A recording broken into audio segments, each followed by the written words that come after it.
ભાઈ હમણાં હું અને મારો ભાઈ અહીંયા અમદાવાદમાં આવ્યા છે, મતલબ ફરવા માટે જ. મારો ભાઈ તો અહીંયા અમદાવાદનો જ છે અને અમે લોકો હવે અમે ફરવા નીકળ્યા હતા. અમે 2-3 કલાકથી હવે અમદાવાદમાં આટા જ માર્યા છે, ફરવા આવ્યા, ખાધું પીધું.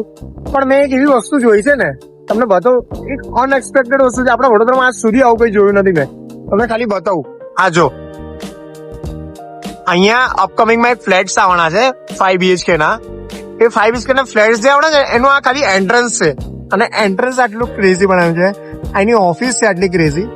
તમે વિચાર કરો કે આની અંદર જે ફ્લેટ્સ બનવાના છે કેટલા ખતરનાક હશે અને એને ફ્લેટ નો પ્રાઇસ બી બહુ ખતરનાક. મને છે ને આ એરિયા એકચ્યુઅલી ખબર નહીં. ભાઈ તને ખબર છે કયો એરિયા? આને પણ હજી ખબર નથી કે આ કયો એરિયા છે. જો અમદાવાદી જોતા હોય ને વિડીયો તો મને કોમેન્ટ કરો કે આ કયો એરિયામાં આ વસ્તુ બનાવી રહ્યા છે આ લોકો. કેમ કે અમે લોકો તો ફરતા ફરતા એમ નીકળ્યા હતા અને આવી ગયા એરિયામાં. તો મેં જોયું કે એક વિડીયો બનાવી દેવો તો ખબર પડે આપડા વડોદરાની ઓડિયન્સને કે આ બહુ ખતરનાક બનાવે છે અહીંયા અમદાવાદમાં. તો તમે લોકો મને કોમેન્ટ કરો કે અમદાવાદમાં શું બનાવવા જઈ રહ્યા છે અને આ કયો એરિયા છે.